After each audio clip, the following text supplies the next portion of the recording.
ಮತ್ತೊಂದು ಕಡೆ ಪ್ರಜ್ವಲ್ ರೇವಣ್ಣ ವಿಡಿಯೋ ಹರಿಬಿಟ್ಟ ಬೆನ್ನಲ್ಲೇ ವಿದೇಶದಿಂದಾನೇ ವಿಡಿಯೋ ಮಾಡಿ ಸ್ಪಷ್ಟನೆ ಕೊಟ್ಟಂತಹ ಬೆನ್ನಲ್ಲೇ ಎಸ್ಐಟಿ ಕೂಡ ಅಲರ್ಟ್ ಆಗಿದೆ. ಪ್ರಜ್ವಲ್ ರೇವಣ್ಣ ಅವರ ಸಂಪರ್ಕಕ್ಕೆ ಮುಂದಾಗಿದ್ದಾರೆ ಎಸ್ಐಟಿ ಅಧಿಕಾರಿಗಳು. ಎಲ್ಲಿಂದ ಯಾವ ದೇಶದಿಂದ ವಿಡಿಯೋ ರಿಲೀಸ್ ಮಾಡಿದ್ದಾರೆ ಅನ್ನೋದ್ರ ಬಗ್ಗೆ ಮಾಹಿತಿಯನ್ನ ಕಲೆ ಹಾಕೋದಕ್ಕೆ ಮುಂದಾಗಿದ್ದಾರೆ. ಎಸ್ಐಟಿ ಅಧಿಕಾರಿಗಳ ಟೀಮ್ ಈ ವಿಡಿಯೋನ ಎಲ್ಲಿ ಮಾಡಲಾಯಿತು, ಯಾವ ದೇಶದಲ್ಲಿದ್ದಾರೆ ಪ್ರಜ್ವಲ್ ರೇವಣ್ಣ, ಈ ಬಗ್ಗೆ ಮಾಹಿತಿಯನ್ನ ಕಲೆ ಹಾಕುವಂತಹ ಕೆಲಸದಲ್ಲಿ ನಿರತರಾಗಿದ್ದಾರೆ. ವಿಡಿಯೋ ರಿಲೀಸ್ ಆಗಿರೋದು ಪ್ರಜ್ವಲ್ ಪತ್ತೆಗೆ ನೆರವಾಗುತ್ತೆ. ವಾಪಸ್ ಬಂದಾಗ ಅರೆಸ್ಟ್ ಮಾಡುವುದಕ್ಕೂ ಕೂಡ ಇದು ಸಹಾಯ ಆಗುತ್ತೆ. ಯಾವ ಏರ್ಪೋರ್ಟ್ಗೆ ಬಂದ್ರೂ ಕೂಡ ಅಲ್ಲೇ ಅರೆಸ್ಟ್ ಮಾಡುವಂತಹ ಸಾಧ್ಯತೆ ಇದೆ.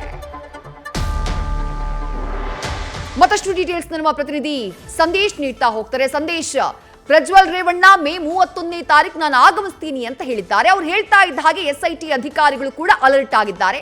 ಈಗ ಎಸ್ಐಟಿಯ ಮುಂದಿನ ನಡೆ ಏನು ಅಂತ ಹೇಳಿ ಈ ವಿಡಿಯೋಗೆ ಸಂಬಂಧಪಟ್ಟ ಹಾಗೆ ವಿದೇಶಿ ಈಗಾಗಲೇ ಅರೆಸ್ಟ್ ವಾರೆಂಟ್ ಕೂಡ ಇರೋದ್ರಿಂದ, ಅಂದರೆ ಪ್ರಜ್ವಲ್ ರೇವಣ್ಣ ಅವರ ಮೇಲೆ ಅರೆಸ್ಟ್ ವಾರೆಂಟ್ ಕೂಡ ಇರೋದ್ರಿಂದ ಅವರನ್ನು ಅರೆಸ್ಟ್ ಮಾಡಲೇಬೇಕಾದಂತಹ ಒಂದು ಪಣವನ್ನು ಈಗ ಎಸ್ಐಟಿ ತೊಟ್ಟಿರುವಂಥದ್ದು. ಯಾಕಂದರೆ ಈಗಾಗಲೇ ಯಾವಾಗ ವಿಡಿಯೋ ಬಂದ ಬಳಿಕ ಎಸ್ಐಟಿ ಅಧಿಕಾರಿಗಳು ಅಲರ್ಟ್ ಆಗಿದ್ದಾರೆ. ಜೊತೆಗೆ ಯಾವ ದೇಶದಿಂದ ಈ ಒಂದು ವಿಡಿಯೋವನ್ನು ಮಾಡಿದ್ದಾರೆ ಅನ್ನೋದಕ್ಕೆ ಸಂಬಂಧಪಟ್ಟಂತೆ ಮಾಹಿತಿಯನ್ನು ಪಡೆಯುವಂಥ ಕೆಲಸವನ್ನು ಕೂಡ ಮಾಡಲಾಗ್ತಾ ಇದೆ. ಯಾಕಂದರೆ ಇದು ಮೊದಲನೇ ಬಾರಿ ಅಲ್ಲ ಪ್ರಜ್ವಲ್ ರೇವಣ್ಣ ವಿಚಾರಣೆಗೆ ಹಾಜರಾಗ್ತೀನಿ ಅಂತ ಹೇಳಿರುವಂಥದ್ದು.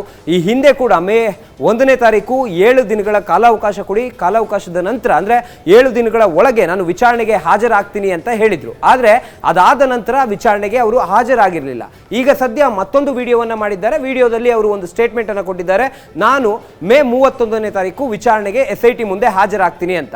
ಒಂದು ವೇಳೆ ಬಂದ್ರೆ ಅವರನ್ನ ಅರೆಸ್ಟ್ ಮಾಡುವಂತ ಪ್ರೊಸೀಜರ್ಗಳನ್ನ ಮಾಡ್ತಾ ಹೋಗ್ತಾರೆ. ಆದ್ರೆ ಬರ್ದೇ ಹೋದ್ರೆ ಏನ್ ಮಾಡಬೇಕು, ಆ ಒಂದು ಆಂಗಲ್ ನಲ್ಲೂ ಕೂಡ ಎಸ್ಐಟಿ ಅಧಿಕಾರಿಗಳು ಥಿಂಕ್ ಮಾಡ್ತಾ ಇದ್ದಾರೆ. ಹಾಗಾಗಿ ಈಗ ಸದ್ಯ ಎಸ್ಐಟಿ ಅಧಿಕಾರಿಗಳು ಅವರು ಯಾವ ದೇಶದಿಂದ ವಿಡಿಯೋ ಮಾಡಿದ್ದಾರೆ ಅನ್ನೋದಕ್ಕೆ ಸಂಬಂಧಪಟ್ಟಂತೆ ಮೂಲವನ್ನ ಪತ್ತೆ ಹಚ್ಚುವಂತ ಕೆಲಸವನ್ನ, ಜೊತೆಗೆ ಯಾವ ದೇಶದಲ್ಲಿ ಇದ್ದಾರೆ ಅನ್ನೋದು ಗೊತ್ತಾದ್ರೆ ಅದಕ್ಕೆ ಸಂಬಂಧಪಟ್ಟಂತೆ ಕೇಂದ್ರ ತನಿಖಾ ಸಂಸ್ಥೆಗಳು ಜೊತೆಗೆ ಈಗಾಗಲೇ ಅಧಿಕಾರಿಗಳ ಜೊತೆಯಲ್ಲೂ ಕೂಡ ಅಂದ್ರೆ ಇಂಟರ್ಪೋಲ್ ಅಧಿಕಾರಿಗಳ ಜೊತೆಯಲ್ಲೂ ಕೂಡ ಮಾತುಕತೆಯನ್ನ ನಡೆಸ್ತಾ ಇದ್ದಾರೆ. ಹಾಗಾಗಿ ಅವರ ಮಾಹಿತಿಯನ್ನ ಪಡ್ಕೊಂಡು ಅಥವಾ ಅವರ ಜೊತೆಯಲ್ಲಿ ಸಂಪರ್ಕದಲ್ಲಿ ಇಟ್ಕೊಂಡು ಅವರನ್ನ ಹೇಗೆ ಕರ್ತರಬೇಕು, ಒಂದು ವೇಳೆ ಅವರೇ ಬರೋದೇ ಆದ್ರೆ ಅಲ್ಲಿ ಹೋಗಿ ಅವರನ್ನ ಅರೆಸ್ಟ್ ಮಾಡಬೇಕಾ ಅಥವಾ ಇಲ್ಲಿ ಬಂದ ನಂತರ ಕೆಂಪೇಗೌಡ ಅಂತಾರಾಷ್ಟ್ರೀಯ ವಿಮಾನ ನಿಲ್ದಾಣದಲ್ಲಿ ಅವರನ್ನ ಅರೆಸ್ಟ್ ಮಾಡಬೇಕಾ ಅನ್ನೋದ್ರ ಬಗ್ಗೆ ಡಿಸ್ಕಸ್ ಕೂಡ ಆಗ್ತಾ ಇದೆ. ಅಂದ್ರೆ ಓವರ್ ಆಲ್ ಆಗಿ ಈಗ ಬಂದ್ರೆ ಈ ರೀತಿಯಲ್ಲಿ ಅರೆಸ್ಟ್ ಪ್ರೊಸೀಜರ್ ಅನ್ನ ಮಾಡ್ತಾರೆ, ಬರ್ದೇ ಹೋದ್ರೆ ಏನ್ ಮಾಡಬೇಕು ಅನ್ನೋದು ಕೂಡ ಒಂದು ಪ್ರಶ್ನೆ ಇರುತ್ತೆ. ಹಾಗಾಗಿ ಈಗ ಅವರು ಯಾವ ಒಂದು ದೇಶದಲ್ಲಿ ಇಟ್ಕೊಂಡು ಈ ವಿಡಿಯೋವನ್ನ ಮಾಡಿದ್ದಾರೆ ಅಥವಾ ಎಲ್ಲಿ ಇಟ್ಕೊಂಡು ವಿಡಿಯೋವನ್ನ ಮಾಡಿದ್ದಾರೆ ಅನ್ನೋದಕ್ಕೆ ಸಂಬಂಧಪಟ್ಟಂತೆ ಈಗಾಗಲೇ ಎಸ್ಐಟಿ ಅಧಿಕಾರಿಗಳು ಕೂಡ ಕೇಂದ್ರ ತನಿಖಾ ಸಂಸ್ಥೆಗಳು ಹಾಗೆ ಇಂಟರ್ಪೋಲ್ ಅಧಿಕಾರಿಗಳ ಜೊತೆಯಲ್ಲಿ ಈಗಾಗಲೇ ಮಾತುಕತೆಯನ್ನ ನಡೆಸ್ತಾ ಇದ್ದಾರೆ. ವಿದೇಶಿ